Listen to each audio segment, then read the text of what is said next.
महाराष्ट्रातील ताज्या घडामोडी जाणून घेण्यासाठी STV महाराष्ट्र चॅनलला सबस्क्राइब करा, शेअर करा आणि बेल आयकॉन प्रेस करा।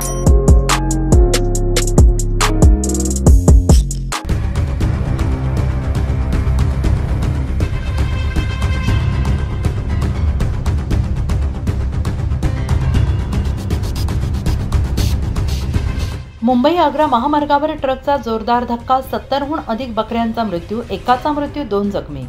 मुंबई आग्रा राष्ट्रीय महामार्गावर 16 सप्टेंबर रोजी पहाटे 4:30च्या सुमारास झालेल्या भीषण अपघातात एका व्यक्तीचा मृत्यू तर 2 जण जखमी झालेले आहेत। या अपघातात 70हून अधिक बकऱ्यांचा मृत्यू झालेला असून काही काळ महामार्गावर गोंधळ निर्माण झाला।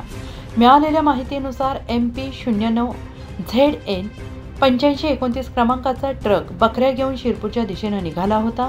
बिजासन घाट परिसरातील भिलटबाबा मंदिराजवळ मागून वेगात आलेल्या NL 01 N 8585 क्रमांकाच्या ट्रकने जोरात धडक दिली। धडकेत बकऱ्यांनी भरलेला ट्रक उलटला तर दुसरा ट्रक लोखंडी रेलिंगवर आदळून चक्काचूर झाला। यामध्ये राजू सलीम कुरेशी यांचा मृत्यू झाला तर जावेद कुरेशी, दीपक वर्मा हे गंभीर जखमी झाले आहेत। जखमींना आणि मृतदेहाला महामार्ग पोलिसांच्या मदतीने शिरपूर उपजिल्हा रुग्णालयात दाखल करण्यात आले। घटनास्थळी मृत बकऱ्यांचा मोठा खच पडला। मका आणि लोखंडी तुकडे रस्त्यावर विखुरले होते। महामार्ग पोलीस, स्थानिक पोलीस आणि नागरिकांनी एकत्रितपणे मदतकार्य करत वाहतूक आणि परिस्थिती नियंत्रणात आणली आहे। ही घटना पुढील तपासासाठी शिरपूर तालुका पोलीस ठाण्यात नोंदवण्यात आलेली असून पुढील चौकशी सुरू आहे।